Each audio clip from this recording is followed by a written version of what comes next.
Hello students, आज हम अनुपम मिश्र जी द्वारा लिखित राजस्थान की रजत बूंदें इस पाठ का सारांश जानेंगे।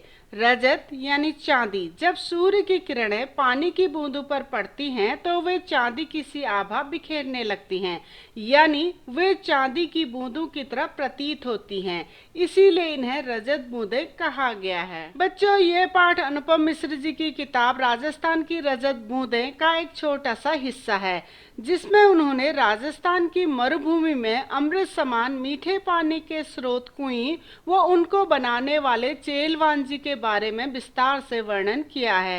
राजस्थान में कुएं का निर्माण रेत में समाये वर्षा के पानी को इकट्ठा करने के लिए किया जाता है। कुएं की खुदाई और चिनाई करने वाले लोगों को चेलवांजी या चेजारो कहा जाता है। कुएं की खुदाई के काम को चेजा कहा जाता है। बच्चों, सबसे पहले तो आप ये समझ लीजिए कि कुआं और कुएं में क्या अंतर होता है। कुआं एक पुल्लिंग शब्द है। कुएं में भूजल यानी भूमि के अंदर का पानी इकट्ठा होता है, जो राजस्थान में अमूमन खारा होता है, यानी ये पीने योग्य नहीं होता है। कुएं का जो व्यास होता है और गहराई होती है वो भी काफी अधिक होती है। जबकि कुएं एक स्त्रीलिंग शब्द है, जिसमें वर्षा का मीठा और पीने योग्य जल इकट्ठा होता है। जब वर्षा नहीं भी होती है तब भी उसका जल बड़े विचित्र ढंग से इसमें इकट्ठा होता है। और कुएं में जमा पानी की खास बात यह है कि यह न तो भूमि की सतह में बहने वाला पानी है, अर्थात यह नदी या तालाब का पानी नहीं है, और न ही भूजल यानी भूमि के अंदर का जल है। तो कुएं में कौन सा जल इकट्ठा होता है? कुएं में रेत के अंदर नमी के रूप में इकट्ठा वर्षा का जल, जो धीरे धीरे बूंद बनकर कुएं में इकट्ठा होता रहता है। कुएं और कुएं में एक और अंतर होता है। कुएं का व्यास कुएं से बहुत कम होता है, लेकिन गहराई लगभग कुएं के बराबर ही होती है।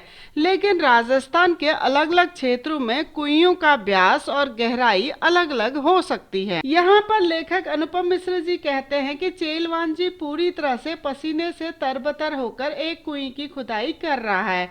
अभी तक वह लगभग 30-35 हाथ की गहरी खुदाई कर चुका है। कुएं का व्यास बहुत कम होता है, इसीलिए कुएं की खुदाई का काम कुल्हाड़ी या फावड़े से करने के बजाय बसौली से किया जाता है।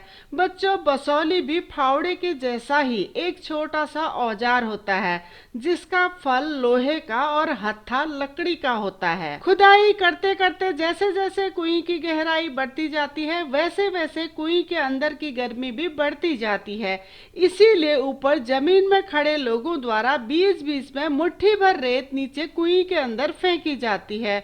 इससे होता क्या है कि ऊपर की ताजी हवा नीचे जाती है और नीचे की गर्म हवा ऊपर लौट आती है। ऊपर से फेंकी गई रेत से बचने के लिए चेलवांजी अपने सिर पर धातु का एक बर्तन टोपी की तरह पहन लेते हैं। लेखक आगे कहते हैं कि राजस्थान की मरुभूमि में रेत का विस्तार और गहराई अथाह है। अगर यहाँ अधिक मात्रा में वर्षा होती भी है तो भी वह तुरंत भूमि के अंदर समा जाती है, यानी वर्षा का पानी जमीन के ऊपर ज्यादा देर रुकता नहीं है, वो तुरंत रेत में समा जाता है। और इसी मरुभूमि में कहीं कहीं रेत की सतह के नीचे खड़िया पत्थर की एक लंबी चौड़ी पट्टी चलती है। यह पट्टी रेत की सतह से 10-15 हाथ नीचे से लेकर 50-60 हाथ नीचे तक हो सकती है।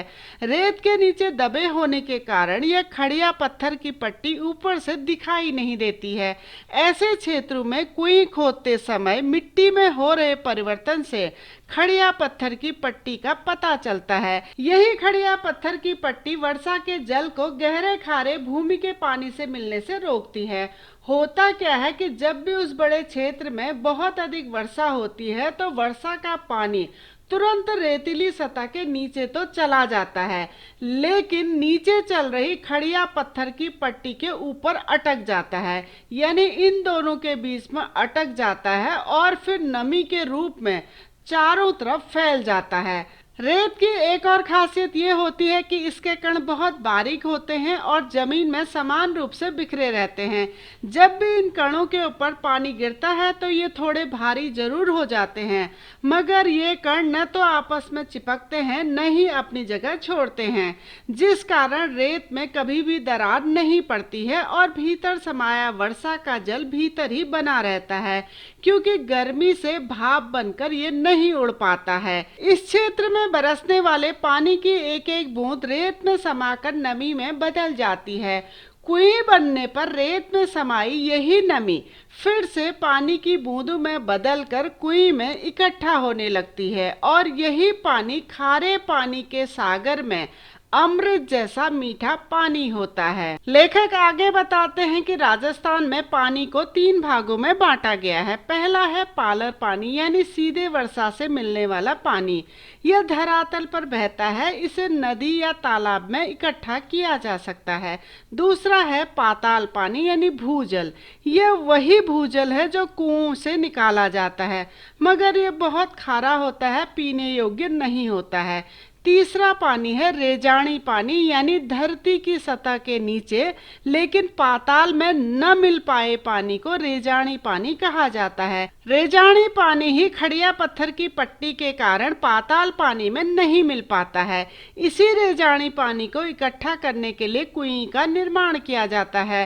राजस्थान में वर्षा की मात्रा को इंच या सेंटीमीटर में नापने के बजाय रेजा में नापा जाता है। इस अमृत समान रेजानी पानी को समेटने वाली कुएं को बनाना भी एक विशिष्ट कला है। 4-5 हाथ व्यास की कुएं की 30 से 60-65 हाथ की खुदाई और चिनाई के काम में जरा सा भी चूक चेजारों यानी खुदाई करने वालों की जान ले सकती है। वैसे तो खुदाई के बाद कुएं के अंदर की मिट्टी को रोकने के लिए ईंट की चिनाई की जाती है। जहां ईंट की चिनाई से मिट्टी को रोकना संभव नहीं हो पाता है, वहां पर कुएं को खींप की रस्सी से बांधा जाता है। बच्चों, खींप एक प्रकार की घास होती है जिससे रस्सी बनाई जाती है और कहीं कहीं कुएं की चिनाई अरणी, बड़, आग, बाबट की पेड़ की टहनियों से बने लठों से भी की जाती है। ये लट्ठे नीचे से ऊपर की ओर एक दूसरे में फंसाकर खड़े किए जाते हैं, फिर उन्हें खींप या चक की रस्सी से बांधा जाता है। ये बधाई भी कुंडली का आकार लेती है, इसीलिए इसे सांपड़ी कहा जाता है। कुएं के भीतर खुदाई और चिनाई का काम करने वाले चेलवांजी को मिट्टी की खूब अच्छी परख होती है। जैसे ही उन्हें खड़िया पत्थर की पट्टी दिखाई देती है, वे अपना काम तुरंत रोककर कुएं से बाहर आ जाते हैं और इस तरह कुएं की खुदाई पूरी हो जाती है। पहले कुएं की सफल खुदाई के बाद उत्सव मनाया जाता था और चेलवांजी के सम्मान में विशेष भोज का आयोजन किया जाता था। चेलवांजी को विदाई के समय तरह तरह की भेंट भी दी जाती थी। आस प्रथा के तहत उन्हें वर्ष भर के तीज त्योहारों और विवाह जैसे मांगलिक अवसरों पर भेंट आदि भी दी जाती थी। फसल कटने पर खेत खलिहानों में उनके नाम से अनाज का अलग ढेर भी लगाया जाता था, लेकिन अब समय बदलने के साथ सिर्फ मजदूरी देकर काम करने का रिवाज आ चुका है। यहाँ पर लेखक कुएं का व्यास यानी उसका मुंह छोटा रखने के 3 बड़े कारण बताते हैं।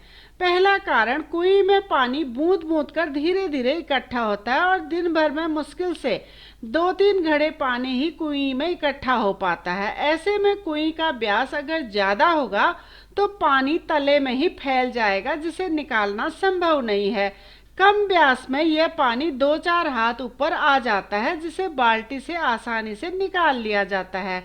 दूसरा कारण यह है कि कुएं का मुंह छोटा होने से उसका पानी भाप बनकर उड़ नहीं पाता। तीसरा कारण, कुएं के पानी को साफ सुथरा रखने के लिए उसका मुंह का छोटा होना जरूरी है, क्योंकि उसके छोटे मुंह को किसी ढक्कन या किसी और चीज से ढका जा सकता है। बच्चों, यहाँ पर यह भी जानना जरूरी है कि राजस्थान में सब जगह कुइयां नहीं बनाई जा सकती।